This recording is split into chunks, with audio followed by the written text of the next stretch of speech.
اللہ کے محبوب پاک صلی اللہ علیہ وسلم، اچھا کیا آپ صلی اللہ علیہ وسلم اپنے نالین مبارک خود اس کو ان کو گانٹتے تھے، اپنے کپڑوں کو پیبند لگاتے تھے، اور گھر میں اہل خانہ کے کام کاج میں اہل خانہ کا ہاتھ بٹاتے تھے۔ سبحان اللہ. سبحان اللہ۔ اچھا آپ صلی اللہ علیہ وسلم صحابہ کرام آپ کی آمد پر آپ کی خاطر کھڑے نہیں ہوتے تھے، کیونکہ ان کو پتا تھا کہ آپ صلی اللہ علیہ وسلم اس عمل کو پسند نہیں فرماتے تھے۔ ٹھیک ہے، اب ہوگی، کبھی کبھی ہو جاتی ہے۔ ہاں، آپ صلی اللہ علیہ وسلم جب یہ دیکھو، آپ صلی اللہ علیہ وسلم جب کھیلتے ہوئے بچوں کے پاس سے گزرتے تو ان کو سلام کرتے۔ سبحان سبحان اللہ، سبحان اللہ، سبحان تو سبحان آپ کی خدمت اقدس میں ایک آدمی کو لایا گیا تو وہ آپ کی ہیبت اور روب سے کانپنے لگا۔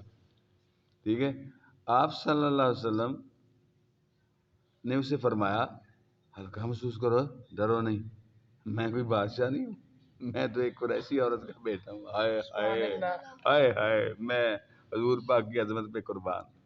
سبحان اللہ۔ ہیں؟ جو خوش گوشت کے ٹکڑے کھایا کرتی تھی۔ سبحان اللہ.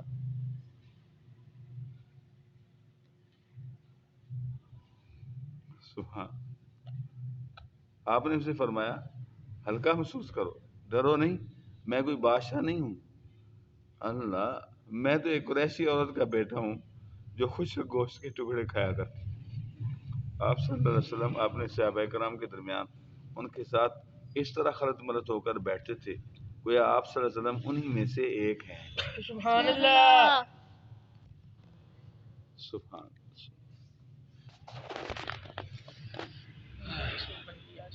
کوئی بات نہیں، اچھا آج کارا ہی ٹھیک ہے۔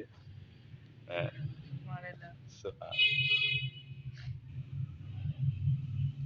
آپ صلی اللہ علیہ وسلم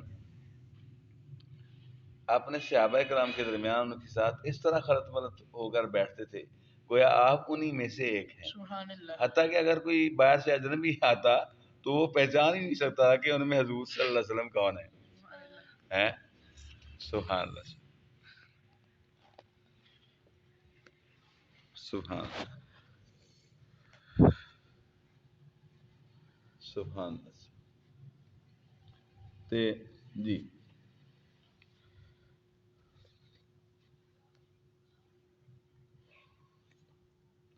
حضور صلی اللہ علیہ وسلم حتیٰ کہ وہ آپ کے متعلق دریافت کرتا تھا، جب نوبت یہاں تک پہنچ گئی تو صحابہ کرام رضوان اللہ علیہ اب ٹھیک، تو صحابہ کرام رضوان اللہ علیہ نے آپ کی خدمت میں عرض کیا یا رسول اللہ آپ ایسی جگہ پر تشریف رکھا کریں جہاں سے اجنبی آدمی آپ کو پہچان لیا کرے۔ سبحان اللہ. سبحان اللہ۔ لہٰذا صحابہ کرام نے آپ صلی اللہ علیہ وسلم کے لیے مٹی کا ایک چبوترا بنا دیا اور آپ صلی اللہ علیہ وسلم اس پر تشریف فرما سبحان اللہ. ہیں، قربان دیں حضور پاک کی عظمت پر۔ ایک مرتبہ ام المومنین عائشہ صدیقہ رضی اللہ تعالیٰ نے آپ کی خدمت اقدس میں عرض کیا میری جان آپ پر فدا ہو، ٹیک لگا کر تناول فرما لیں، اس میں آپ کے لیے آسانی رہے گی۔ راوی فرماتے ہیں کہ حضور پاک نے اپنا سر اقدس اس قدر جھکا دیا کہ آپ کی پیشانی مبارک زمین کے ساتھ مس ہونے کے قریب ہو گئی۔ پھر فرمایا اے عائشہ میں اسی طرح ہی کھاؤں گا جس طرح ایک بندہ کھاتا ہے، اور اسی طرح بیٹھوں گا جس طرح ایک بندہ بیٹھتا ہے۔ سبحان اللہ. اللہ، آپ صلی اللہ علیہ وسلم اونچے دسترخوان اور تشتری میں کھانا نہیں کھاتے تھے، حتیٰ کہ اللہ تعالیٰ سے ملاقات کے وقت تک آپ کا یہی معمول رہا۔ دیکھا ہے آپ پھر کھیلنے لگے، کیا کرتے نہ کیا تو آپ توجہ میری طرف کریں نا حضور، بلکہ میری طرف یہ نہ کریں جن کا ذکر ہو رہا ہے ان کی طرف کریں۔ ہاں بس تھوڑا سا اونچا کریں، تھوڑا سا، بس ٹھیک۔ آپ صلی اللہ علیہ وسلم اگر آپ کا کوئی صحابی یا کوئی دوسرا آدمی آپ کو آواز دیتا تو آپ اس کی دعوت پر لبیک فرماتے۔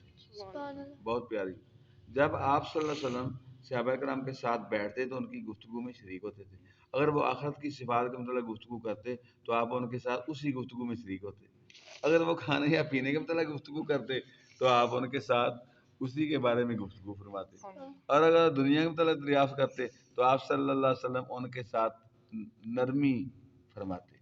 اور ان کے آگے تواضع فرماتے ہوئے ان کے ساتھ دنیا کے متعلق گفتگو فرماتے ہوئے۔ سبحان اللہ۔ کبھی کبھی